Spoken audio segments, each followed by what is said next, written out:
that's a place of peace, right? And understand, like I said in the beginning, I could have continued to blame my mommy and daddy for the dysfunction, but the dysfunction in our home was because of their dysfunction growing up. Their environment is being passed down. And so stop casting the blame on the outside. Let's take a look on the inside. Once we start to look on the inside more and start to take accountability for our own thoughts and actions, because I realized like, oh shoot, I'm actually the creator of my own suffering. I'm Michael Max, and this is Qiological, the podcast that curates East Asian medicine and methods through the power of conversation. I've got a patient. She's in her 90s. She's got the gravity of those years, too. Not in that she's feeble, but more in the broken down way that kind of mileage inevitably brings. Recently, she was at church, and the call went out that she was in need of prayers. Prayers because she was ill. Now, this didn't set well with her. And it didn't sit well because she doesn't see herself as ill. She stood up and she spoke for herself and she said, "Thank you, but I don't need prayers. I've got some ailments for sure, but ill? I'm not ill. I've got ailments." Can you catch that? Sure enough, at 90 plus, she's got some ailments. That is to be expected and respected. But no, she's not ill. You know what I call that? I call that Zheng Qi. I call it that part of us that cannot be made ill, even at 90 plus, with the high mileage of a life thoroughly lived. No, I'm not ill, but I do have some ailments. Like the scars of where trees are hit by lightning, the way certain metals lose their shine and gain the luster of a patina, the way your voice over the years slows and loses the urgency of youth, and the way your face settles into the contours of the emotions that don't go all the way through you, but settle into the muscles and fascia through the routine of habit and cultivated attitude. Aging, for sure, will bring ailments. They might kill you too, but that's not the same as illness. And then I've seen the other kind of folk as well. They have their troubles, but they don't weather the storms quite so well. Their afflictions are an unending meditation on frustration, blame, resentment, and constant pinning of their feelings and travails on the action or inaction of others. Their suffering doesn't break their heart open. It breaks it tighter and tighter shut. They can't get out of their own skin. They can't hear or feel the sustainability of the Zheng. Those with ailments live with grace. Those with afflictions, they live with torment. One will open you to your Zheng. The other sails you the great circle path, ever further and further from it. I heard a pretty smart guy once say that if you're depressed, then the best thing to do is go out and try to make the world better for someone else. It takes the focus off yourself, and in the process, you might actually be helpful to someone else and dose your life up with some worthwhile meaning at the same time. It's not a bad idea, especially because the aim is not happiness, but rather meaning. In this conversation with Chris Shelton, we hear about how some big enough to kill you troubles opened the door to helping others and connecting with their Zheng through Qigong. We'll get into that in a moment. Stay with us. These conversations come to you through the generous support of our sponsors and members.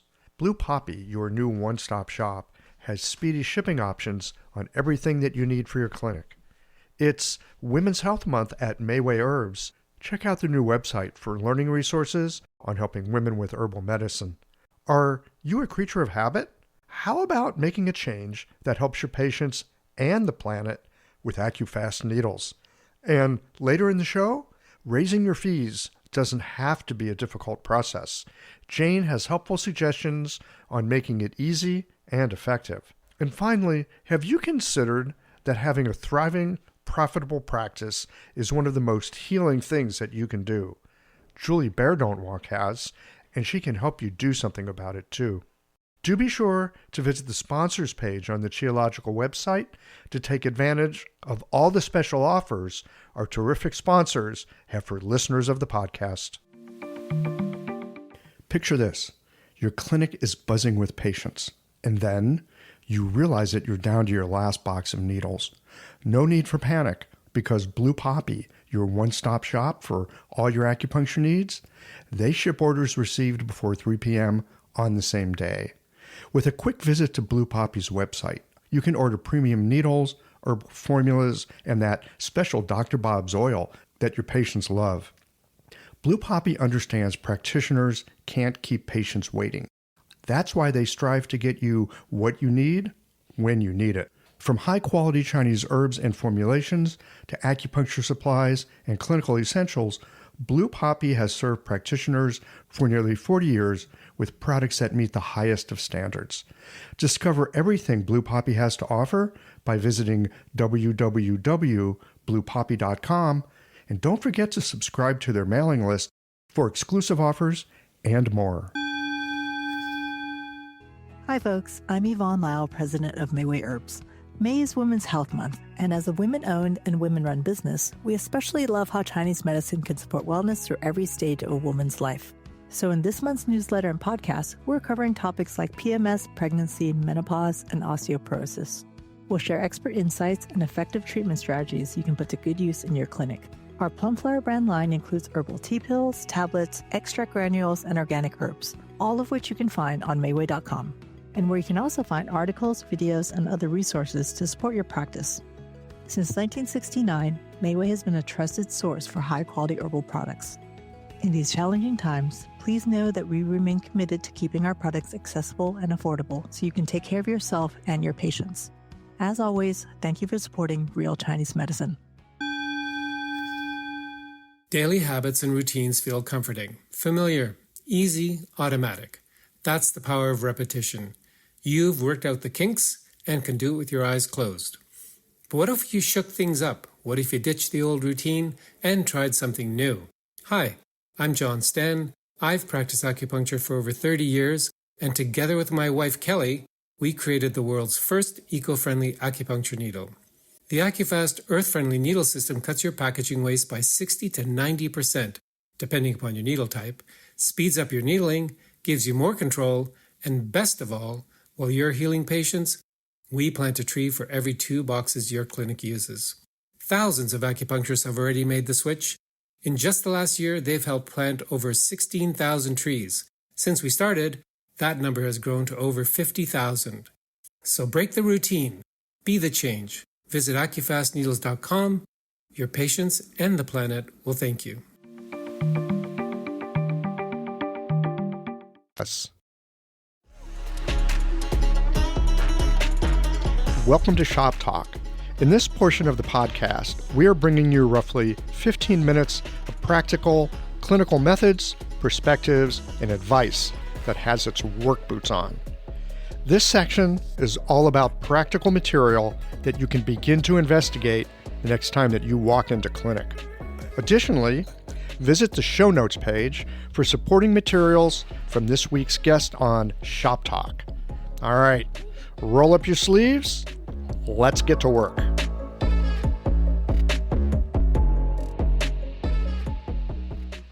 Thank you, Michael, for giving me this opportunity to talk about palpation for this Shop Talk presentation. The French osteopath Jean-Pierre Barral says, "Only the tissues know."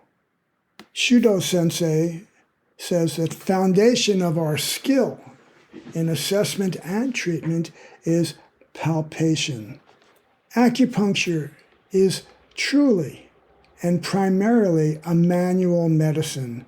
Our ability to sense with our hands deepens and roots whatever theory we may have in the actual physical body of the person.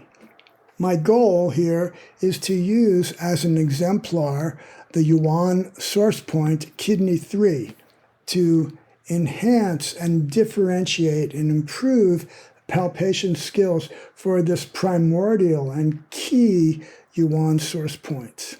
My own approaches to palpation have derived from studying various Japanese bodywork systems, from meridian therapies approach, from Toyohari, also from the channel palpation work of Dr. Wang Juyi, who I studied with in 1982.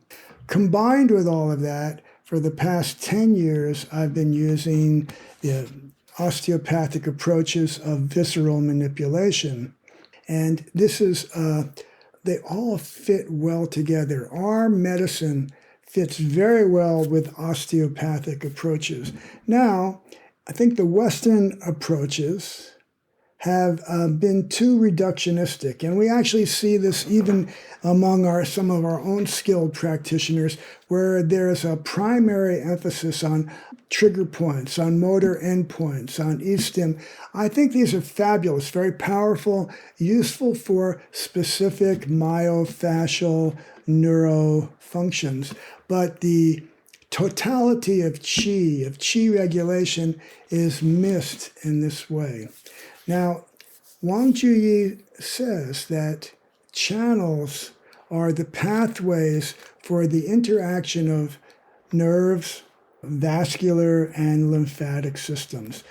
So when you think of actually palpating at kidney 3, what are you feeling for? Where are you feeling?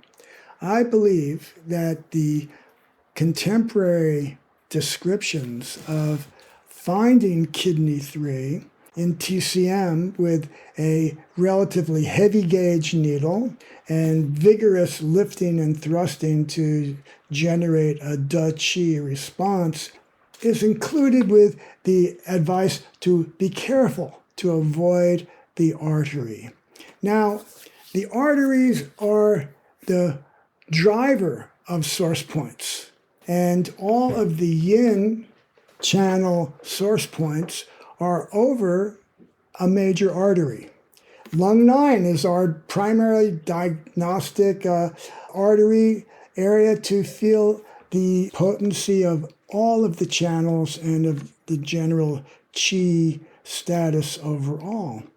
And when we think of what points are, again, Wang Ji says the points are like busy markets, so many transactions going on between nerves, blood vessels, lymph, and other molecules and structures that are in the extracellular matrix that define health and vitality. One metaphor that might be useful is to think of a source point, in this case Tai Chi, kidney 3, as being like a musical ensemble. So when we palpate, what are the findings? We really want to palpate the quality of the posterior tibial artery. That's the source structure for source points. And is it puffy? Does it have good palpation? Can you feel its edges? And we know from Nanjing 69 that yin tends towards deficiency. And very few of us ever see kidney excess. Generally, the kidney as a primordial source point that integrates us to prenatal and postnatal engagements of Jing vitality is often the deficiency of kidney 3 is palpated by the quality and tone of that posterior tibial artery.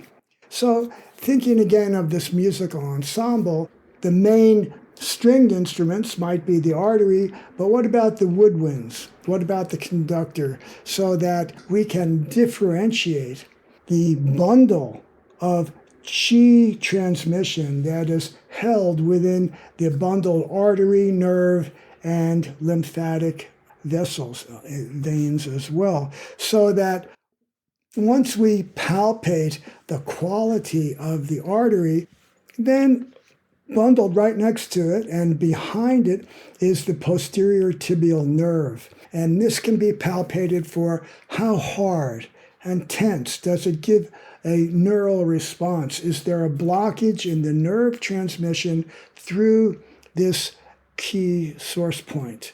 When it comes to the fluids, chi, blood, and fluids are rather easy to assess in that medial malleolus area. It's cold, it's damp, it's swollen, and easy to feel. So these are the three things that we want to be able to have more nuanced palpatory skill with.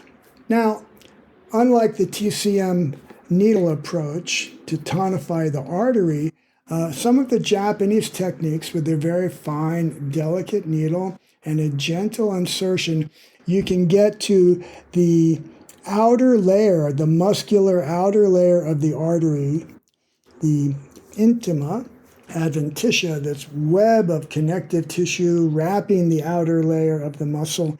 And as the delicate insertion of the needle reaches that layer, you can feel and you can see the actual pulsation of the shaft of the needle by the artery. This is the primary tonification technique to wake up the muscular wrapping, the muscular chi of the artery to allow for a stronger flow. So that is how the first level of treating yin deficiency in the kidney 3 artery is to get a good sense of the needle waking up and sparking the potency of that artery. Next, we want to assess the quality and tone of its partner, the posterior tibial nerve. So this is a very different palpatory experience. When you feel the kidney 3 artery, it's often soft, doesn't have a lot of tone. You may be able to feel its edges and boundaries. When you come over that artery medially, and maybe you'll hook it with the nail of your middle finger, index finger, the nerve is like a fishing line, a thread, and it's small and discrete in a way which is very different than the artery. So we can feel the degree of tension and fixation in that artery. The artery has to be able to glide as joint movements extend and contract. So that is the posterior tibial nerve, when you have your fingers on it, are you able to have a sense of movement medially and laterally? And the treatment of that in the osteopathic initial approach, which is very similar to the Japanese, and particularly in Sotai movement therapy, go with the ease. So is there more medial movement? Let's encourage that and see if we can get the artery, the nerve, to have a greater lateral medial range of motion and get it to soften and be a little more pliable. Then compressing gently on the nerve. And by the way, nerves and arteries really dislike direct, hard compression. They both, in their essential chi dynamic, discharge distally towards the end. So when we get on that nerve and you compress it a couple of times, not so different than when someone's taking blood, how they'll want to wake up the vein to have a little more tone. And you compress, stay connected as you release, and often a positive response will be a sensation of discharge distally. You're not moving your finger, but you can feel a movement down in a way. So this is how we would support opening and the free flow of nerve chi through the kidney 3 source point. When it comes to fluids, as I said, they're pretty easy to see. The area is often cold, swollen, maybe damp. And here, in terms of the therapeutic response, I would like to say we can use moxa. And in this case, the TCM style of moxa would be very appropriate, pole moxa, where you're not directly on the skin, you're warming the area for improved flow. Or if you are a Japanese style practitioner, you might do heat sensing chi netsuku approach, or we can even use gentle stroking because the lymphatic vessels are one cell. They're very open. They don't either respond to strong pressure. And here, among the various Japanese teishin tools, the chokushin, or you can use a gua sha with a very light proximal stroking to move the fluids out of the gravity collecting area around the ankles and move it up into the calf and above the knee region. And here we can also use range of motion, sotai movements and flexion and extension to have the muscles push those fluids more distally. And there are, for all of these, associated points that are useful to add to the overall enhancement of qi flow through the source point. So for fluid accumulation, I particularly like Wang Juyi's combination of the He-Si points, lung 5 and spleen 9, to move the fluids particularly up past the knee so they can go back to the core of the body. For the blood tonification of the artery, we could use spleen 6 and liver 9 over the saphenous vein and artery on the inner distal thigh. For the nerves, enhancing the nerve qi flow, we could use liver 3 and gallbladder 34. In addition, you might use other core bakshu points used for such points and also abdominal points like Ren 4 for the blood, Ren 7 for the qi. We have many different supportive possibilities.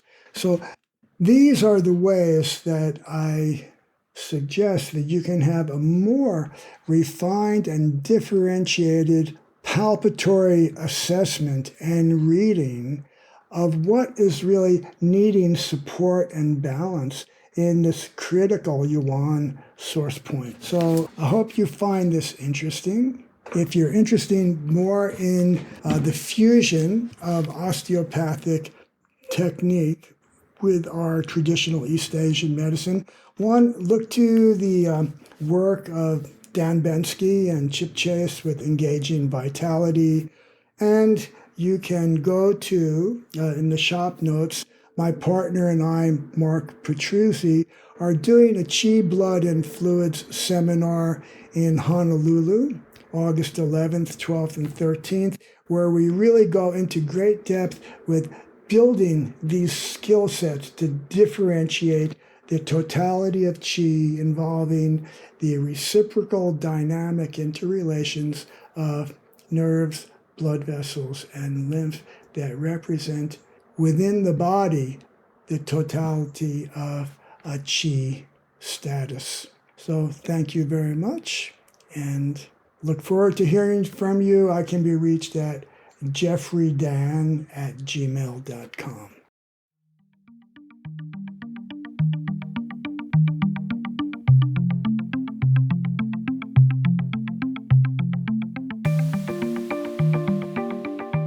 Chris Shelton, welcome to Qiological. Hi, thank you for having me. Happy to have you here. Your PR department reached out to us here at Qiological International and said, hey, you should interview my husband. And of course, my first thought is, who the hell are you and why would I interview your husband? And she says, he's got a really good backstory. I'm a sucker for backstories. I'm just a sucker for, and always so interested. Like, where do people come from? And how do they wind up in the crazy place that they're in, somewhere in the Chinese medicine world? You know, I mean, kids these days might hear about acupuncturists in high school, but I don't think we did. No. So your gig is Qigong. How'd you get there? What happened? Well, you know, it's funny about my massive PR department that consists of one person. That's all it takes. You just need one really good person. Yeah, so thank you for being interested in learning the backstory. So do you want to hear where I started, how I got involved with Qigong and Chinese medicine? I always love to know that because I mean, for those of us in the trade, it's not unusual, but, for most people in the Western world, it's a little bit unusual.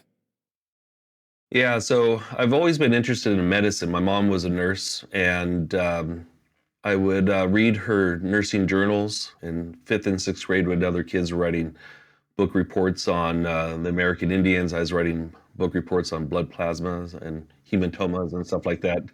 Wait a minute, how old were you when you're reading these? Oh, gosh. I would say 10, 11. I started probably age 9, probably even earlier than that. I got interested. So always been interested in science and how the body functions to some level. I just never thought that this would become my life's purpose.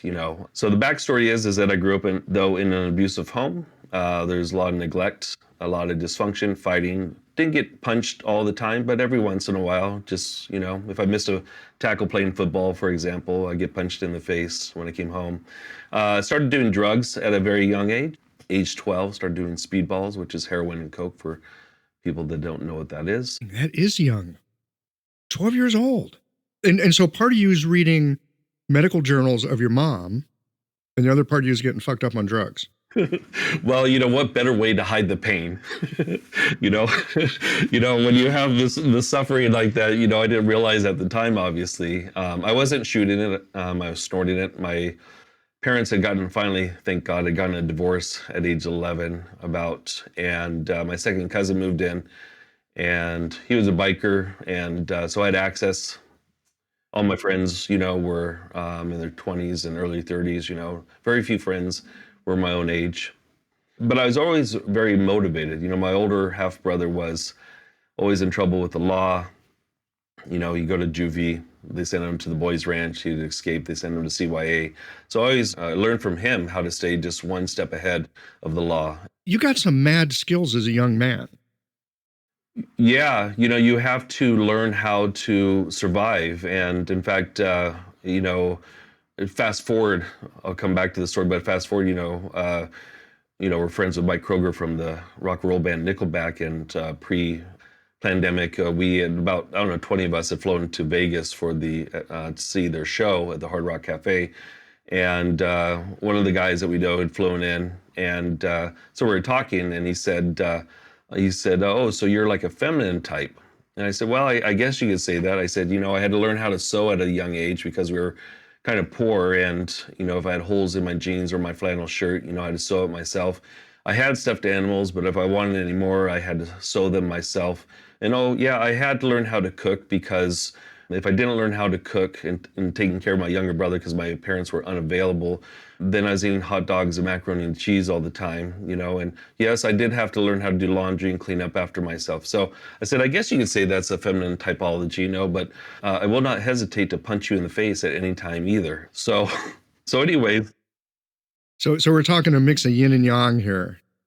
And really, you say feminine type. That's such a tricky phrase these days, right? You get in big trouble just for saying woman.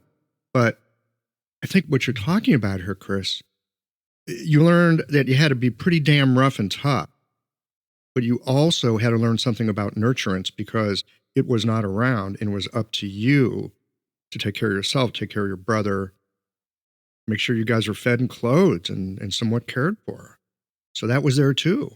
Yeah, and it's not like we didn't have nobody around, or we're just locked out of the house. So we came in, you got beat if you came in the house, So my younger brother actually didn't see that part of my parents, especially my mom, didn't see that part. It was the older half brother and myself that got the front end to the end of that. And so anyways, I, fast forward in high school, I was still very motivated. I started becoming a butcher at age 15 and a half. I was doing my AP studies in art, and I would go to school. Started my sophomore year, I go to school part-time, and then the bus would come pick me and some other students up. We go to an adult educational school where I then got my Class A state brake license, for my license for overhauling engines, all that kind of stuff. So I figured, okay, well, if I don't make it as a butcher, I'll be an artist. And if I don't make it as an artist, then I'll be a mechanic. Fast forward my senior year of high school. Wait a minute. So you're in high school. You've set out 3 possible career paths so that you got a way to make it in the world. They're all different trades. Yeah. Healing was not even on my radar. Like I said, I enjoyed science and medicine, from reading those nursing journals and stuff, but it wasn't on my radar. But yeah, because, when you learn that you have to take care of yourself primarily, it's either fight or die, right? I guess that's a choice, or continue to blame mommy and daddy for your plight, because that's what most of us do, right? We blame our parents for where we are in our life, or we blame society. Instead of taking the look inward, we search outside. So, yeah, I'd set myself up for 3 different career paths. I ended up becoming a butcher. I was a butcher for 21 years, a meat manager in the process. And so when we talk about the fascia, I know what the fascia smells like, tastes like. I know what it looks like when there's disease, cancer in there, because, back when I started, we got hanging sides of beef in, and the gentleman that I did my apprenticeship underneath, his name is Wall Low, taught me the art and the craftsmanship behind how to break things down. So for example, when we got a side of beef in, he wouldn't just have me break the shoulder, let's say from the rib.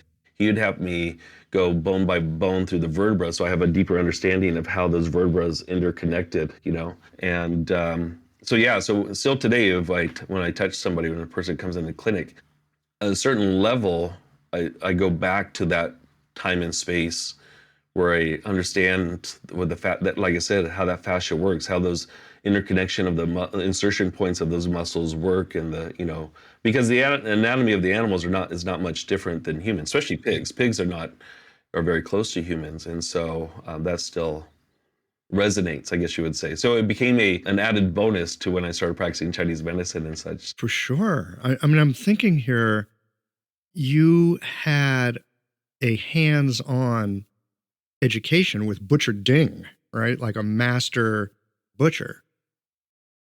And so things like fascia, things like insertions, understanding vertebrae, it's not an idea, it's not a picture that you're working with, I should say, out of a book. It's having broken down critters, knowing where to put your knife, knowing where to slice, knowing how things are held together. That's incredible training for doing body work. Like, go be a butcher for a while. Right. Yeah. Go be a butcher. Yeah. It really, I mean, unfortunately nowadays, at least here in California, they've taken away the craftsmanship from doing that line of work, and everything is pre-boxed and such. But yeah, if you want to understand, what cancer looks like in the body, you could tell, things. This is a segue, but you could tell, because part of my apprenticeship, I had to go to the slaughterhouses and watch them kill the animals and process the animals. I had to go to the chicken farms and watch them process. And, some of those cattle, they have no idea what's going on as they're being corralled in. But some of them have the fear of God in their eyes. They know what's around the corner. And what's interesting, the ones that were scared in the shop, if the animal was scared at the time of slaughter, the meat would be purple.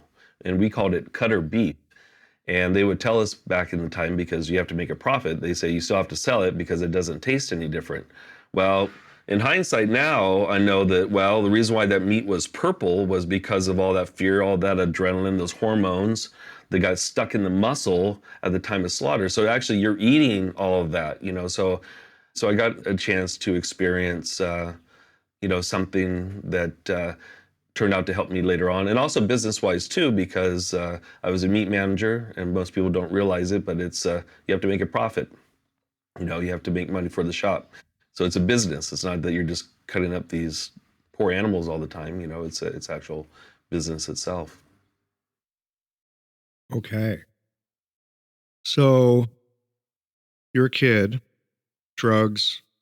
I'm so fascinated by this, Chris. Like, on one hand, drugs and all this other stuff. And then you've also got this part of you that's looking at the future and taking really positive action. Yeah, but I didn't realize that's what I was doing. Like, I don't think there was ever a conscious point where I was like, all right, I'm doing this to make sure that I'm really secure. It was really, at the time, I think, more out of survival, because like I said, we were kind of poor. I know what it's like to have powdered milk and and such for breakfast, and not having much food in the house sometimes, depending on the situation. So it was more about like, I don't want to be stuck in a place to where I'm having to continue to struggle like this. Right. You want to make sure you've got good work, work that pays well, work that's reliable. Yeah, because back in the day, being a butcher, you got paid. Our pay scale was that of the electricians and the plumbers. So it was a skilled labor, and so fast forward going into my senior year, I have finally have my first heart attack from a meth overdose, and I overheard the doctor talking to my father outside the curtain, saying that if he was any older, he would have died, but because of his age, and also, I was wrestling and stuff like that, did a lot of mountain bike riding.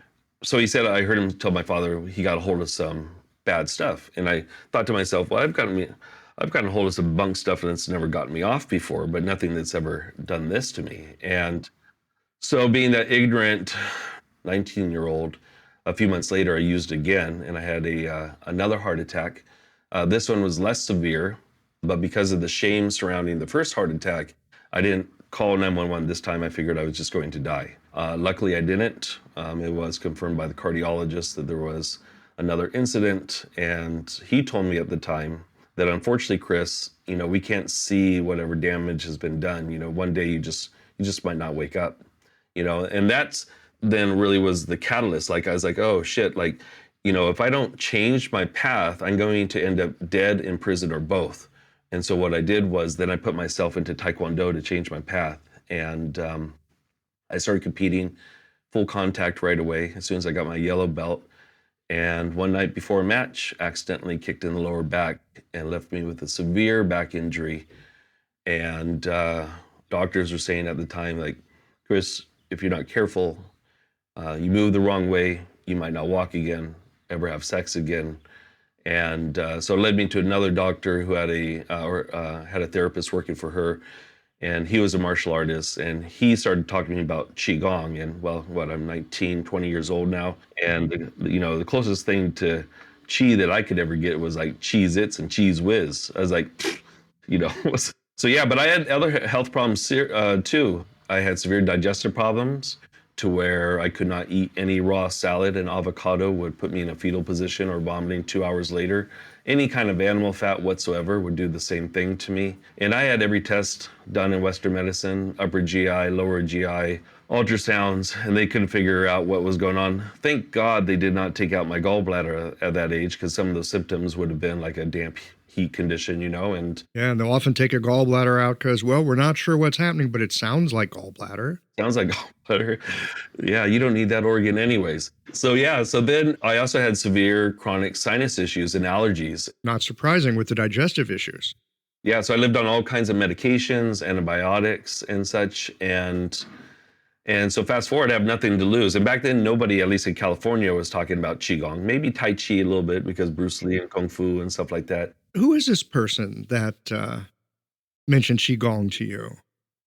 So Dr. Nancy Bergman was the first person to actually say something like, Chris, you should look into this. And then my teacher was Arnold Tyam. My first instructor was Arnold Tyam. And so I dove in deep. I found it was the thing that actually transformed my sobriety, and I started doing he called a medical Qigong course. So I started diving into the foundations of Chinese medicine and such. And anyways, about 6 months into doing these practices, I couldn't tell you when, but there's all of a sudden the realization, like you wake up one day, it's like, oh, wow, when did I stop living on the antibiotics? When did I stop living on the Sudafed and the Tums and stuff? So I couldn't tell you an exact pinpoint date, but it was just the realization that something had transformed and changed in my life. And so that's what catapulted me. So then I thought, man, if a simple, specific meditation and specific movement could do this to me, there must be something to the medicine. So that's how I got started with Chinese medicine and Qigong. I just love that piece about I woke up one day and I realized I wasn't doing these other things. They had fallen away. A good friend of mine likes to ask the question. He says, you know what perfect health feels like? The answer is, it feels like nothing at all. Unfettered, unobstructed. And yeah, so that just kind of puts a pin in it for me. These things fell away, no longer needed, and then you noticed.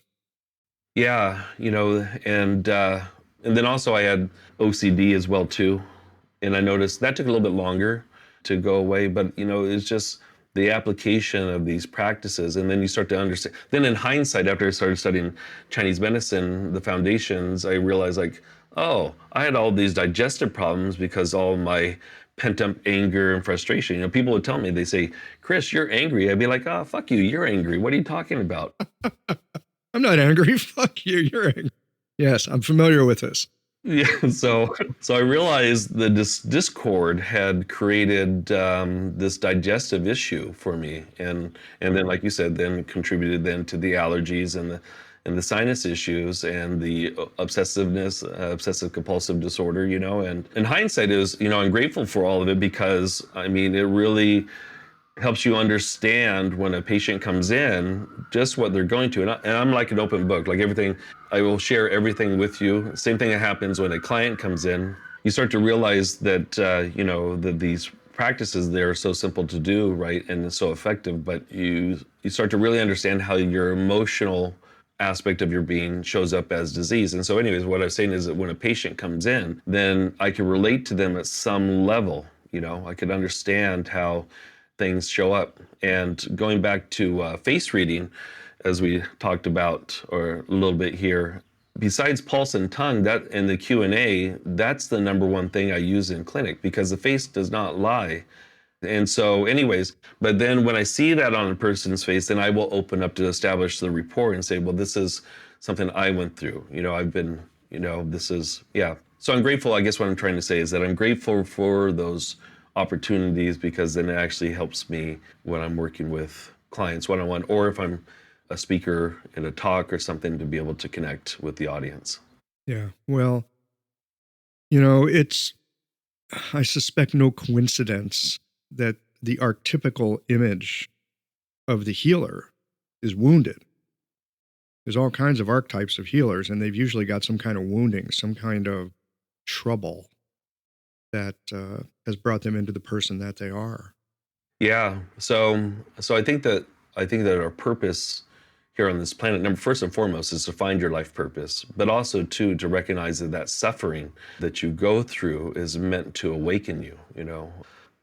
I studied the teachings of Master Hua Jingni, who started Yosan University down here in Los Angeles, and in one of his books he says, a true sage is a person who's had a lot of suffering, because you can't become a true sage without going through that suffering first.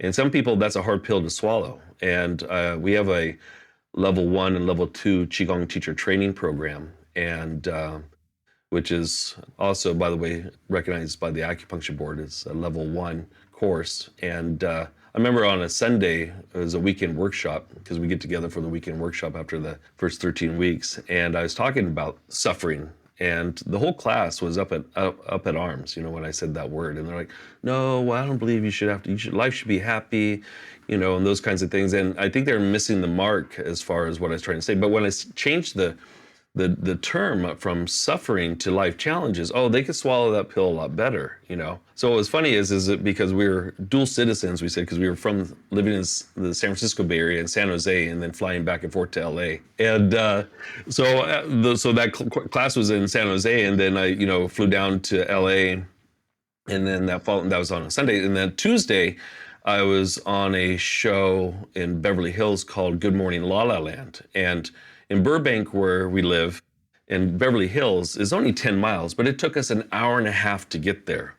So luckily, all the guests that they had on the show, they're used to people being late here to Los Angeles. And so luckily, I was still able to get on. But when I walked in the door, the person that was live on camera was a quantum physicist by the name of William Ernst. His wife was on The Secret and such, and he played a role with that and What the Bleep Do We Know About This World.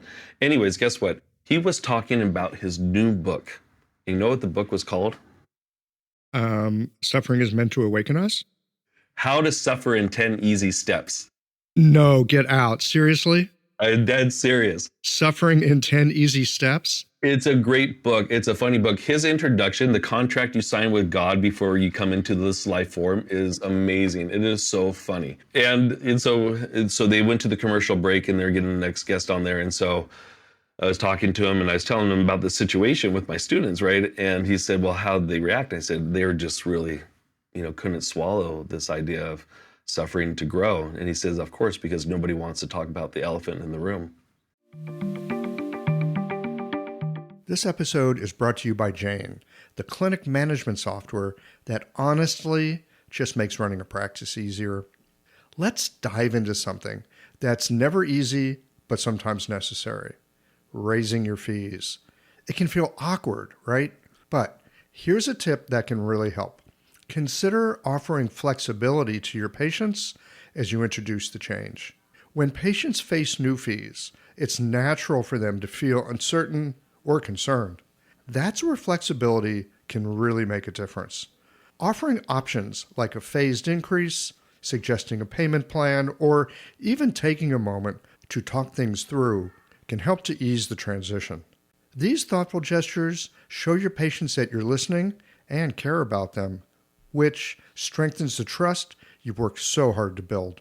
If you're looking for more ideas on how to navigate these kinds of changes, head to frontdesk.jane.app and check out the article, How to Tell Clients You're Raising Your Fees.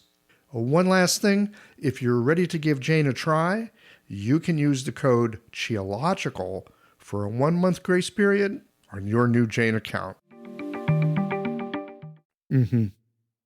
Let's talk about that elephant for a moment, because first of all, you said that phrase. I'm going to say it again because I want to put a pin in it.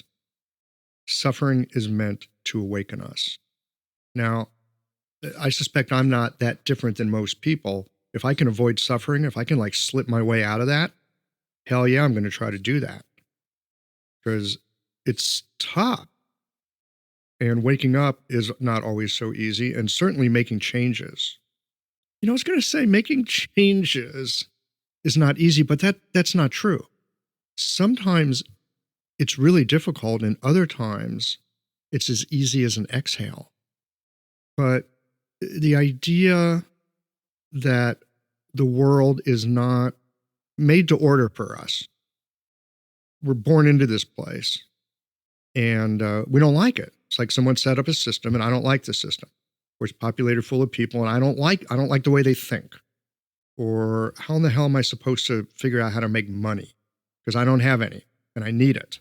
There's all kinds of ways that we can look at this life that we're born into here and be incredibly dissatisfied. And yet, I suspect it's also true that it's those difficulties that, I don't know, it's like it sands off being naive. It sands off or grinds off simplistic thinking. It demands that we learn to listen to people that are very, very different than us with an actual open heart and an open mind. Not so easy to do. And, I think the other thing is, as a practitioner, yes, we want to help relieve other people's suffering. But that also means that we're exposed to their suffering every single day because we're swimming in the same soup. So I'm rambling here because I'm actually trying to get my mind around a question, but it's not, I don't think it's that I've got a question. I do have a question. The question is, how can we get more friendly with suffering? And I don't mean in a Pollyanna way of I'm going to do it in 10 easy steps and I'm going to get transformed and enlightened. Right? Because so often I find with my mind, I'm going to do A to try to get result X, because what I want is X. So I'm going to do A to get X. But it often doesn't work that way. So suffering. Talk to me a little bit about how we can get more friendly with it. I think that all spiritual traditions talk about letting go of worldly attachments. And I think that's part of the problem with, or part of the creation of suffering, right? Is that we get too attached to certain ideologies, certain mindsets, certain physical things, certain false identities or whatnot. And I think that letting go worldly attachments is probably the first and foremost, and it doesn't mean that you can't have things and nice things and have the amount of abundancy that you want to have, because abundancy for everybody is different. It just means that if it goes away, that it's okay, right? You're okay with it. And also with suffering too, this is a mantra that I started saying to myself in the mirror years ago, because, backpedaling when I was in high school, like I said, I was, even though I was doing all these drugs and stuff, I still had this mindset to be successful. And I was in an advanced English class. And my senior year, I was talking to my English teacher, and he's a very masculine kind of guy, and I was telling him what had happened with a heart attack and stuff. And he said, wow, the way you present yourself, you don't seem like somebody that is going through that kind of stuff. And he said to me, he says, what I want you to do is, he said, I want you to go home, and every morning and every night, I want you to look yourself in the mirror. He goes and tap your chest and says, I want you to have your hand over your heart and say, I love myself and I believe in myself. And from here, you can manifest whatever it is that you wanted. And, I went home and I tried it a few times, and I thought it was the goofiest thing on earth. It's hard to look at yourself. Hard for a lot of people to look at themselves in the mirror, especially to say, I love you to yourself, right? A lot of people think, well, you say, I love you to yourself, you're being selfish. But no, you're being just the opposite of that if you love yourself. Anyway, so one of the mantras, so later on, years later, after I started the practice, the clinical practice, I started because throughout the years, different people would say this to me, like, oh, manifest your reality. So anyways, what I would do is that I started to say, I choose to co-create with God that I have non-attachments to the outcomes of all situations. I have non-attachments. A non-attachment does not mean you don't care. It does not mean that you don't still strive or still take the action steps necessary to achieve whatever goal or whatever task at hand. It just means that you're okay at whatever the outcome is. And if you could get to that place, oh my gosh, that's a place of peace, right? And understand, like I said in the beginning, I could have continued to blame my mommy and daddy for the dysfunction, but the dysfunction in our home was because of their dysfunction growing up. Their environment is being passed down, right? And so stop casting the blame on the outside. Let's take a look on the inside. Once we start to look on the inside more and start to take accountability for our own thoughts and actions, because throughout the years, even more suffering would happen with me, but I realized, like, oh shoot, I'm actually the creator of my own suffering because of my actions and my mindset. And that's what was bringing her about. So to get comfortable with suffering is not to try to purposefully eat the bitter, right, or drink the bitter, but to understand that if you are drinking the bitter, the pig's bile, that it's there to awaken you, and you have a couple of choices. One, stay frozen in fear, not do anything. Two, find some other way to escapism. And drinking and drugs and all that kind of stuff is one form, but stinking thinking is another form of escapism. It's another drug. How many of us are stuck in our heads? Stinking thinking is an addiction too. So being able to have that choice, or the choice like, you know what? I need to make some changes. And what resources do I need to reach out to, or what resources within do I need to cultivate in order to make those changes and stop blaming others? There is something incredibly empowering about seizing our own agency. That moment, I mean, I've seen a number of these in my life where I feel defeated by something. It's like, yeah, well, it's bigger than me and I'm not capable, and, too bad for me. I'll declare defeat and, probably blame it on something else. That's how I would handle it. And then I found that there's other ways of approaching it. Like, okay, I don't know what to do about this tough situation, and sit with not knowing. Yeah, I don't know what to do. What's that like? It's uncomfortable. But what's even more uncomfortable is declaring defeat before I even try. Like, what would I need to do to even try? And that'll take you down a whole different path. And curiously, resources will show up. Either that or I'm just better at looking for them, and so I find them. But yeah, there's something about grabbing your agency, and what you said about non-attachment to the result. Like, okay, if I do this, quote, right thing, I'm going to get a good result, right? Like, maybe, maybe not. But if you go and you give it a try, that alone is kind of a reward. For sure. So I have 4 kids, and the oldest is 29, and my daughter is 28. She was a wrestler in high school, wrestled boys. She wrestled boys. Yes. What's funny is that, or she got, 7th, 8th grade, she got beat every match, and then finally freestyle season one time I was coaching her and she pinned her first guy. I felt bad for the boy's father across the mat. And she realized, because she wasn't this big burly, she's this petite, wrestled at 103 and, and so she figured out a technique to, if I ride the legs, I could pin them, So anyway, so she ended up being a CCS wrestling champion and stuff, and going to college on a wrestling scholarship. And so she wanted to go camping before her trip, because she went to Missouri. To Missouri? Yeah. That's where I live. Yeah, so she went to Lindenwood. That's just down the street. No kidding. What a small world. St. Charles. Just across the river, 20 minutes from here. That is so funny. Oh my gosh, what a small world. Yeah. They have every sport imaginable at that private university. They've got a big phys ed program there. Yeah, huge. Yeah, so anyway, I wanted to go camping in Big Sur, and my wife made a reservation at this place called the Pinnacles, which is in the Central Valley of California. And she told me this. I said, man, it's going to be hot there. Anyways, we go, set up camp that night. Next day, sure enough, we can't stay in the campground. We go to the trailhead, or this area where all the trailheads are, to these caverns. It's under this canopy of trees to where it's cooler.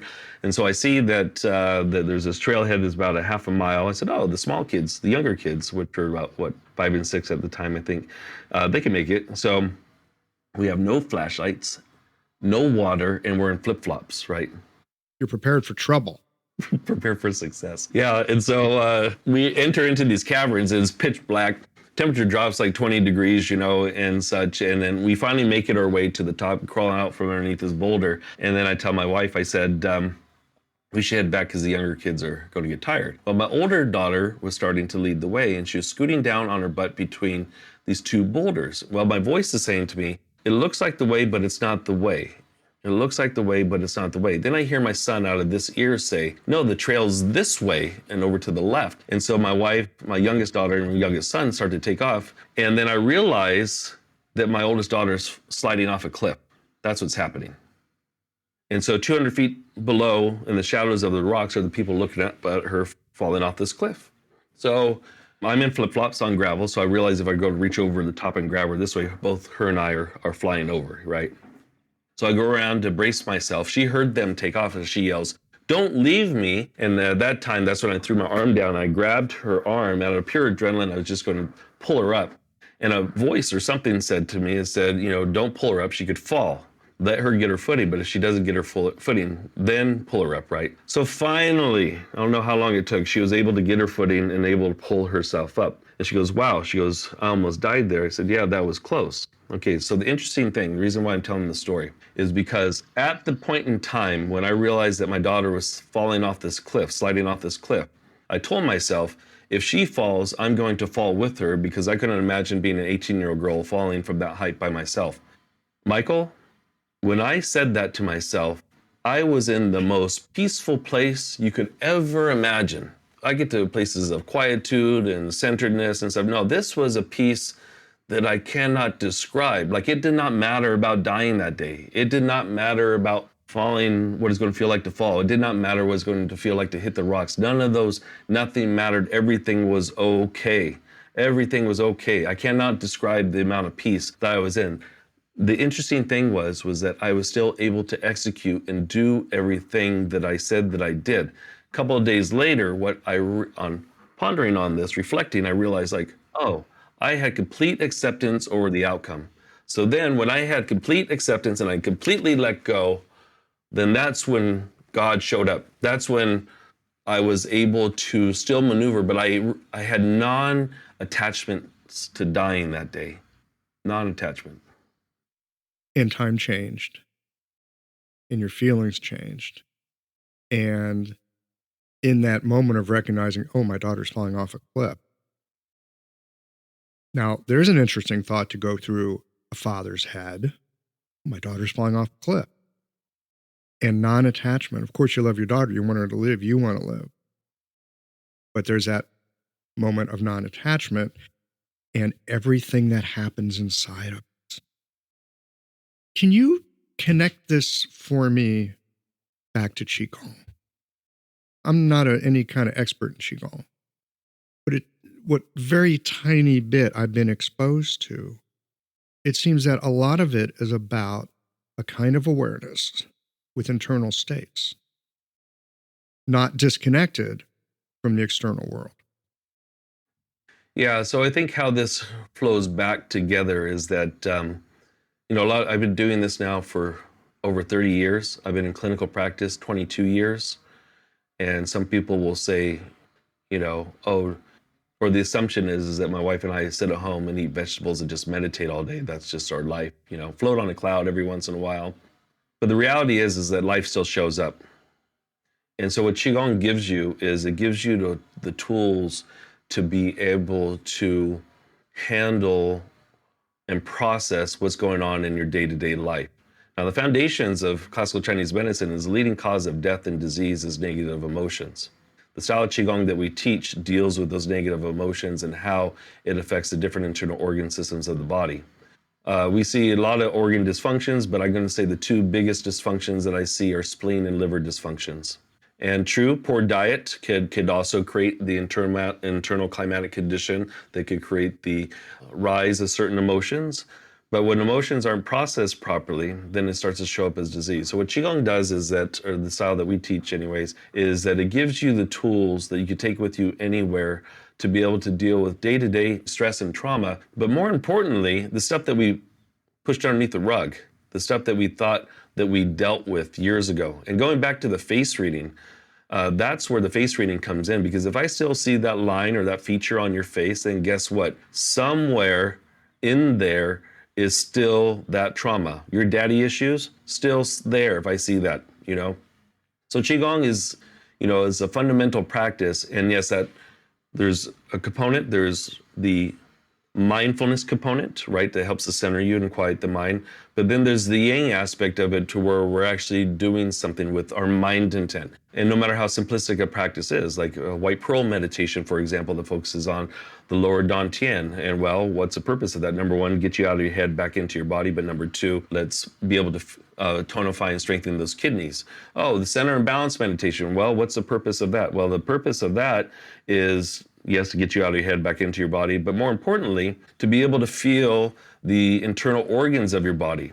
So the whole idea of Qigong is to be able to process this stuff, but also for you to become your own superior doctor. The Yellow Emperor said, the superior doctor is one that prevents disease before disease sets in, right? So it teaches you how to become your own superior doctor, to where you develop this knowingness when something is going out of balance before it actually shows up as symptoms and signs. And the other thing about it too that's so beautiful, going back to the Yellow Emperor, is that he said, to fight disease after disease has set in is like digging a well after one has become thirsty, or forging one's weapon after engaging in battle. Wouldn't that be too late? So this is the idea, because I'm telling you right now, especially here in LA, I see some beautiful, fit people, but they're beautiful and fit and still dying of carotid artery disease, or they're having tremors, or they're having trigeminal facial neuralgia, or they're having Meniere's disease show up, right? Well, let's take a look at that. What is the stressing factors that are actually showing up and contributing to that liver wind condition that's causing the trigeminal facial neuralgia? Let's take a look at that. How are you dealing with anger? Or some of the worst diseases that I see, like Lyme disease, for example, the common thread I've noticed, at least with my clients, is they don't feel anger. Somewhere in their psyche, they disconnected. And what people don't understand is that these emotions are good. They are a barometer for us to gauge what's going on in our environment. But when they're not being expressed appropriately or being suppressed or disconnected, this is what eventually shows up as disease. This is one of the, I think, key things about Chinese medicine, that there's this sense and this understanding that the internal environment literally generates its own weather. It can generate well-being, it can generate discomfort, it can generate disease. I always get a little skeptical is in there. There's a few other words that describe it. Unconvinced, unsure. So in our Western world, we often think about, oh, you got an issue with your emotions, you go to therapy, you talk it out, or you work it out, or you do something to process that emotion separate from your physicality. And it's usually more in like a psychological realm, let's say. Sometimes relational if you're doing, say, marital therapy. And it makes sense to me as a human being and like watching my own body. And makes sense to me as a Chinese medicine practitioner, watching patients and the thoughts that they have and the ways that they behave affecting their health and their well-being.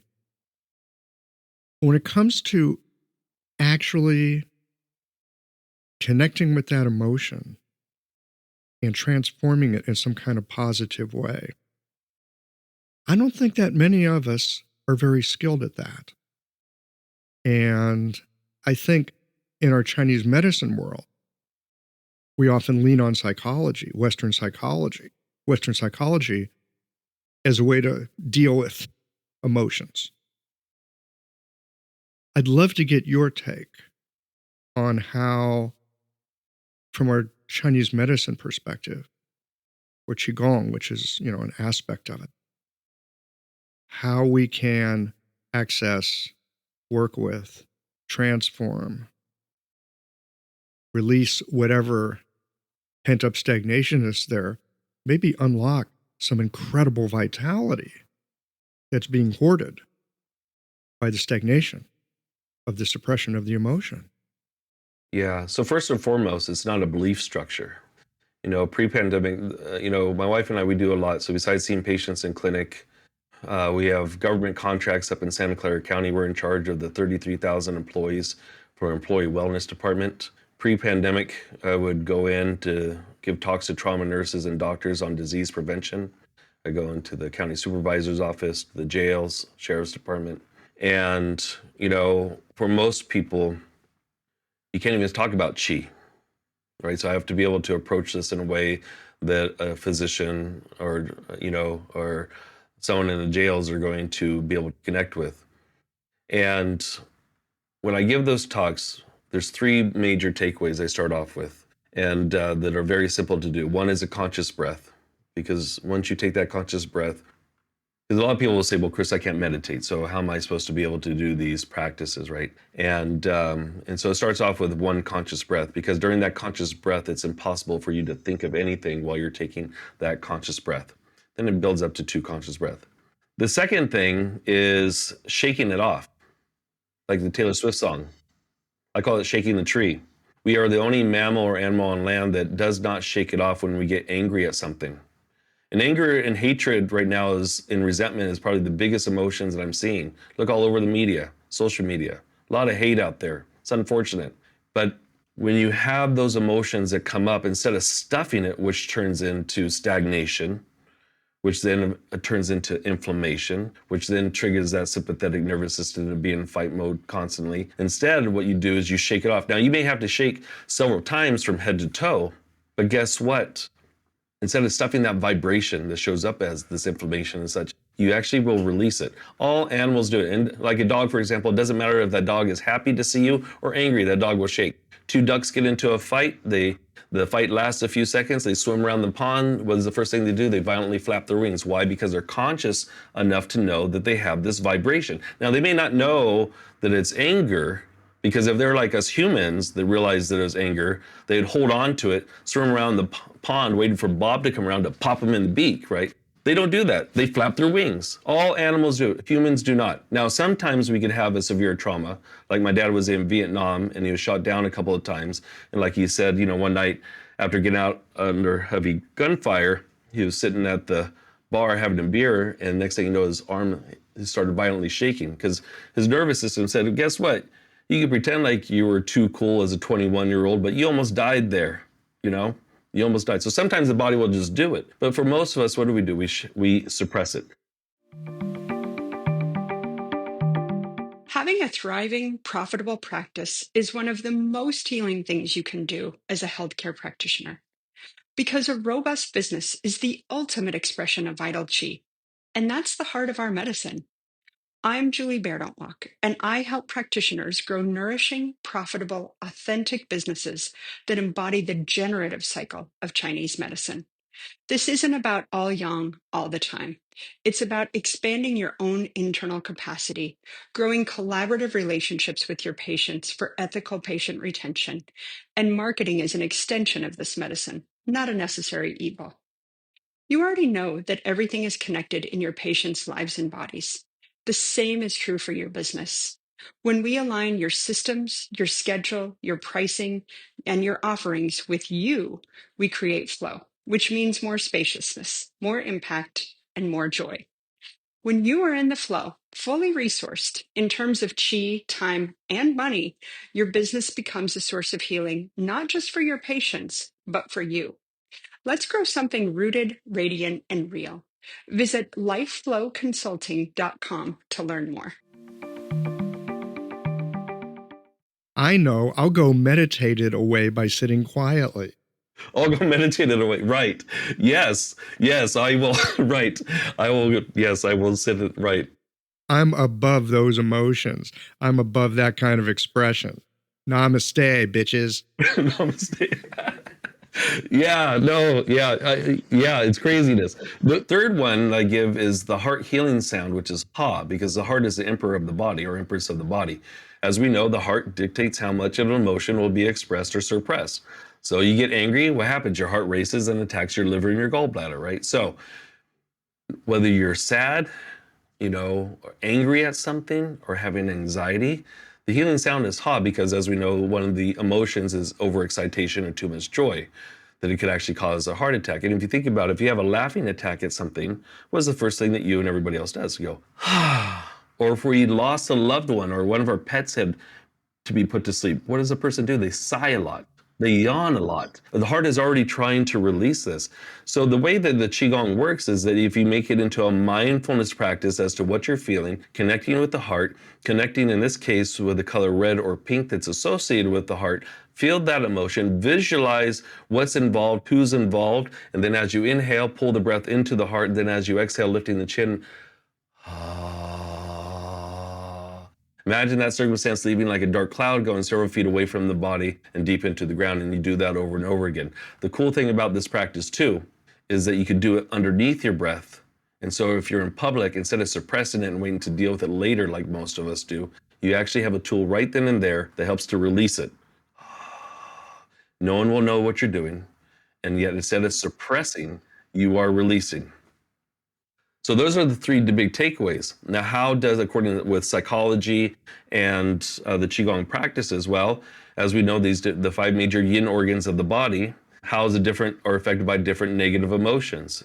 And so you focus on the color, number one, associated with the organ, with the emotion, and the circumstance. So what I tell people, for example, liver. Healing sound for the liver is shu, or whether you're doing the liver Qigong movement. You focus on the liver on the right side of the body. You imagine the color green surrounding that organ. You focus on the circumstance that you're so resentful towards. You feel it. Who's involved? So, or like conventional therapy, where they revisit certain topics and discuss it. Yes, I want you to revisit it. But unlike conventional therapy, because I had been through conventional therapy when I first got off of drugs, I was suicidal because I didn't know how to deal with life sober.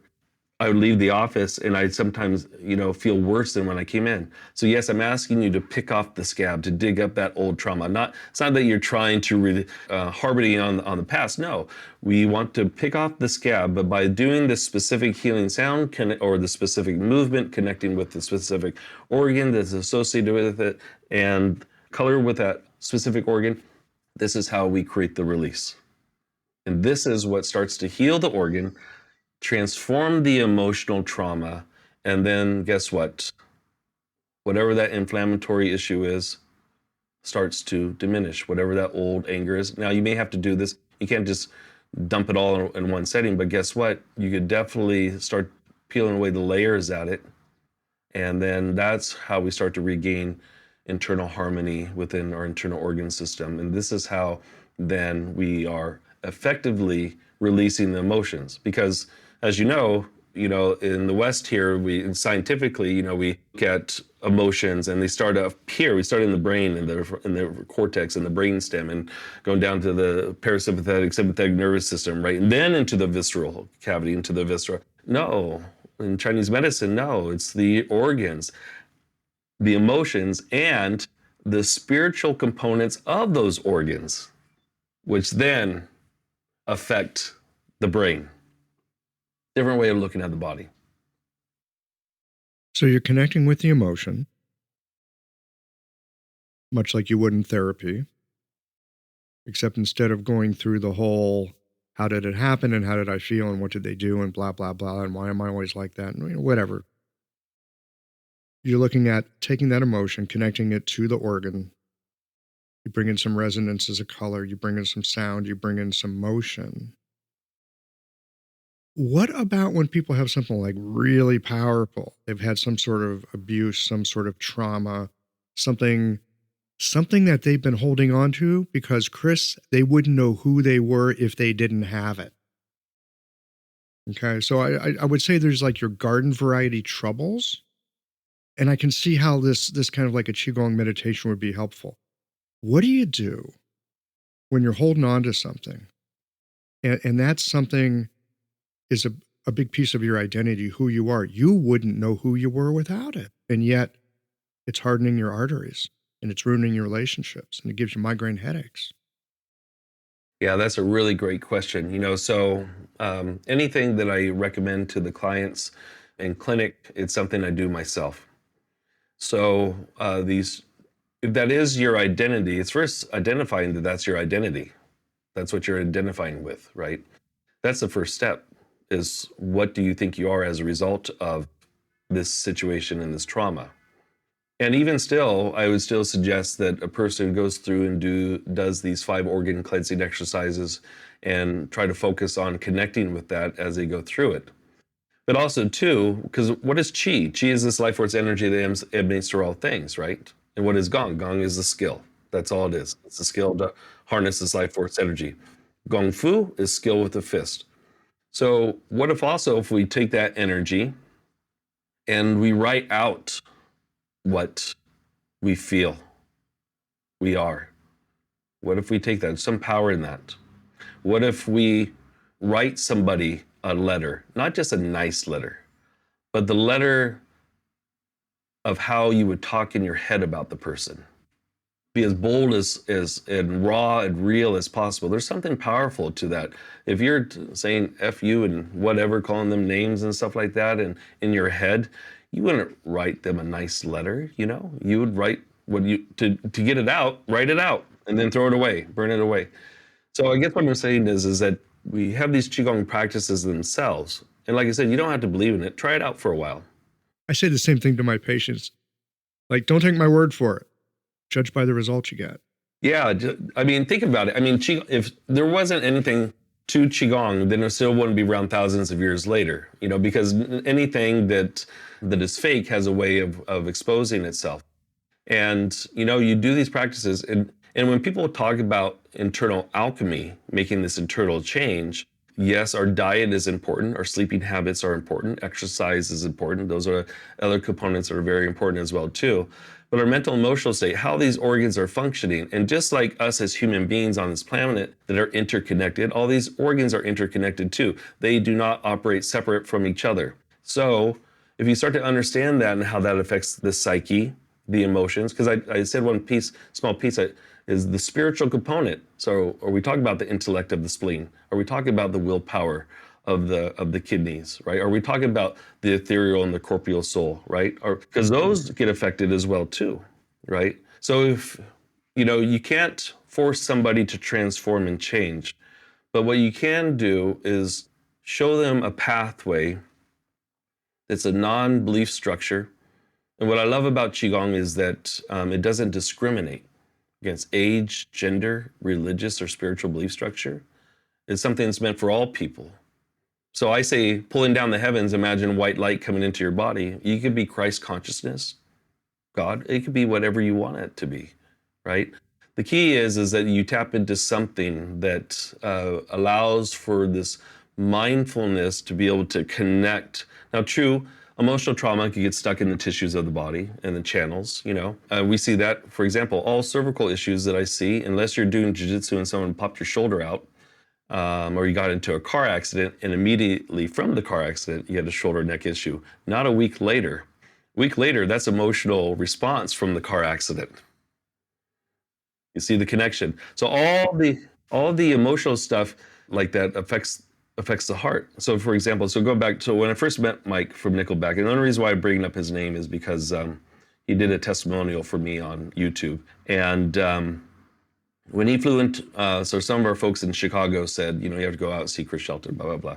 Anyways, he had cervical arthritis in his neck, and you can see the arthritis on the x-ray. So he flew in, and so I said to Mike, I said, okay, 2 years ago, before the pain showed up, I said, what was going on in your life?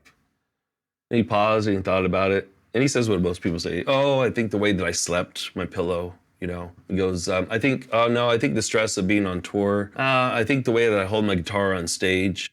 And then he paused and he thought about it. And he said, you know what? Actually, 2 weeks before this showed up, what happened is that my horse died. So his horse died. He took care of business like all of us did, went back on tour, and then one day he woke up and his body said, okay, you can pretend like that didn't hurt you, but it did. So first it shows up as channel pathology.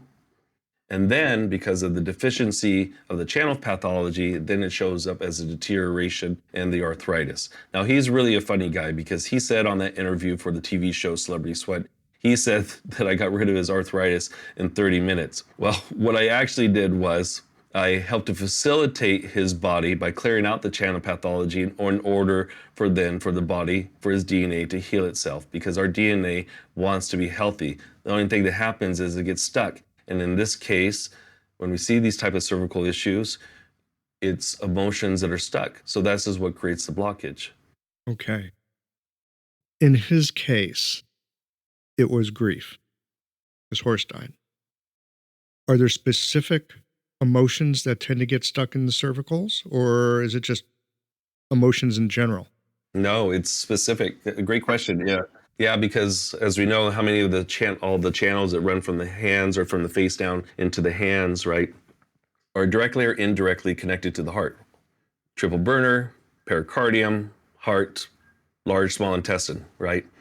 So, and actually to clear this out, because I have a new book that's coming out this year on how to fix back problems yourself, and from the cervical all the way down. And I talk about this. What we do is we work on large intestine 17 and 18 to release it. And then I have a certain technique that I developed that actually will release it. So it's not just the grief, but if you got in a fight with your spouse and suppressed it, that will trigger this as well too. One of your kids isn't doing good at school, that's trigger this as well too. So we look at, again, this heart is the emperor or empress of the body. And so because of the close relationship of the heart and the lungs, this is why the large intestine meridian, or at least for me anyways, is so effective in helping to clear these conditions out. And so it's not just the grief, it's some kind of upset, where you were upset at somebody or something. And then you go to bed, you wake up the next morning, you're like, oh, I can't move my neck.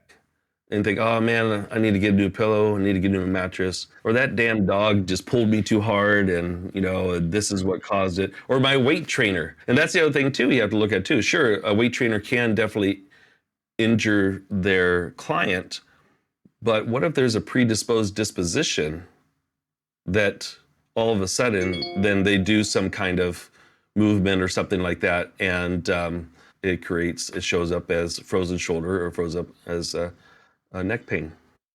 Some kind of suppressed, stagnant emotion, strong emotion, suppressed.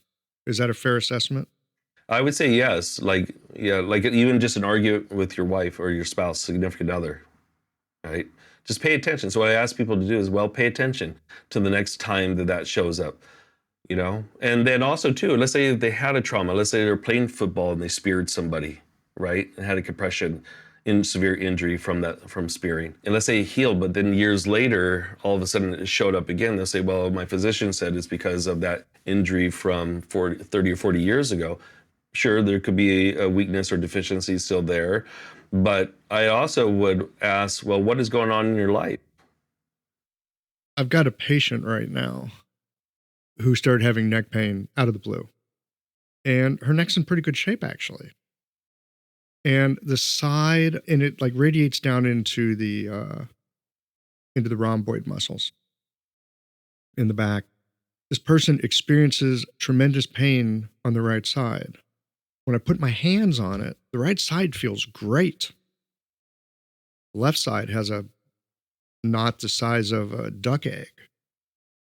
And now I'm wondering if there's something, pretty easygoing person, but maybe there's something in there. I'll have to gently check. Gently check. Ask, so what's been going on at work? What's been going on at home? How are your relationships? This is part of the interrogation, right? And in hindsight, they may make the connection. They may not make it right away because it's hard to believe that, or hard for us to digest, because we're taught growing up, at least when I was growing up. Nowadays, kids are taught that they're not supposed to be challenged, at least here in California. They're not supposed to be challenged. But at least when I was growing up, they thought, just suck it up, and stuff. So asking those questions of what has been going on. And because it doesn't make sense, for me, in my head, it doesn't make sense. And go back to the face reading, and one of the case studies I'd like to share, that I had this gal, she was 40 years old, a personal trainer, and she came in with neck issues. Oh no, with back issues. She came in with lower lumbar issues, and so on the intake, because I type my soap notes as I'm doing the intake with the client, I said to her, from reading her face, I said, okay, well, we'll fix your low back, but we had to deal with those issues, the resentment that you have towards men.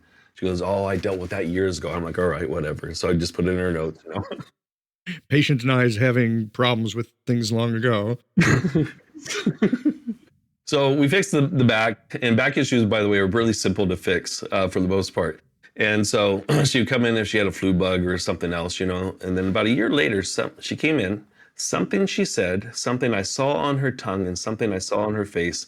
I said, I need you to make an appointment with your primary physician. I want your carotid arteries tested. She goes, you're crazy. She goes, look at me. She goes, I have almost 0% body fat. I exercise 1 to 2 hours every day. I eat healthy. And I said, well, it's up to you what you do with it. I'm just going to put it in your notes, but legally I have to put this out there because I'm seeing this. 2 weeks later, she came in the office. It was sitting in my lobby in tears. And she said, I want to thank you for saving my life. Both my carotid arteries are 70% blocked. So she's eating right and she's exercising. What was the one part she was missing? And that was that old resentment. Now, what's interesting about her is that her physician and I worked together. He didn't put her on any statins or anything. We changed her diet according to Chinese nutrition, gave some traditional herbal formulas and these specific Qigong practices. And in 1 year, her arteries were clear. It's not magic. It's supposed to be impossible to reverse that kind of occlusion. No, it's not. But our emotional environments really, it's something, it's really important to be able to have a tool to be able to address, the things that go on in our lives. And Qigong isn't the only method, but it is definitely a powerful method in which somebody could take back control over their own health care and over their own psychological state. Well, I'm with you, my friend, that the state of our nervous system as it's regulated often through the memories and emotions that we have, is our emotions are completely intertwined with our physiology. There's just no way to untangle that, but there are ways to regulate it. And so I really appreciate this conversation today. I feel like I've got a ton more questions about it. Maybe we'll come back another time. But because we need to wind this down, could you just tell us briefly, if people are interested in the kind of work that you're doing here, where they could find you? Okay, yeah, thank you for this opportunity. So Chris Shelton Qigong is my handle for YouTube. We have the 30 days of Qigong up there for free. I release a video almost every week on some health-related topic and how to remedy it yourself. So Instagram, Facebook is Chris Shelton Qigong, and that's spelled Qigong, not Chigong. You can go to sheltonqigong.com is the website. TikTok is Chris_Shelton_Qigong. Oh my God, you're all over the place. My gosh, yeah. You're like Chi, you're everywhere. Chia, right? Oh, yeah. So we have a Chi Club also. So if you want to give these practices to your clients or yourself, we have a live Chi Club that we started during the pandemic. It's Monday, Tuesday, Wednesday, Thursday from 8 to 8:30 a.m. Pacific Standard Time. And what's cool about the Chi Club is that we have members from all around the world, over 200 members. And if you can't watch it live with us on Zoom, then you have the recordings for up to a week. If you want to dive deeper into the Qigong practices, we do have a level 1 and level 2 Qigong teacher training program. And that program, level 1, the next one starts in June. And 13 weeks, it's interactive. And at the end of the 13 weeks, we meet live in person here in Los Angeles, or you join us on Zoom. We call it a Qigong teacher training program, but really it's for anybody that wants to dive deeper into themselves, because that's how the course is designed. It's designed for you to dive deeper and to really understand. I'll make sure that's on the show notes page too, so folks don't have to remember that. Chris, thank you for your time today. I'm appreciative of where this conversation's gone, and very much appreciate your transparency in the road that you took to get here and all the goodness that it's brought you, and how you're sharing that with the rest of the community and the rest of the world. Thank you so much. Yeah, no, thank you again for this opportunity. And I'm really excited. Besides my second book coming out this year, my new film is going to be hitting the film festivals this year called The Healer's Journey. And it's a pretty inspirational short.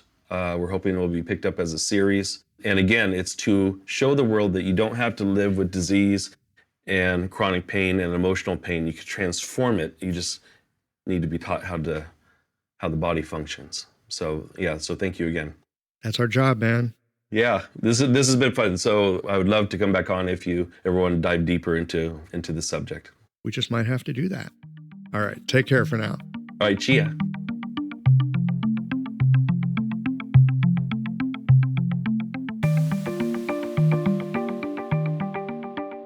You know, the medicine of East Asia that has somehow flown down to us has some pretty remarkable capacity and perspective. But the medicine alone doesn't do much. It requires the attentive heart and mind of a person who seeks to understand it so they can make a difference in the corner of the world where they happen to find themselves. We have tools that allow us to make a difference, and the possibilities for making a difference, that's only limited by your imagination. Well, here we are at the end of this episode.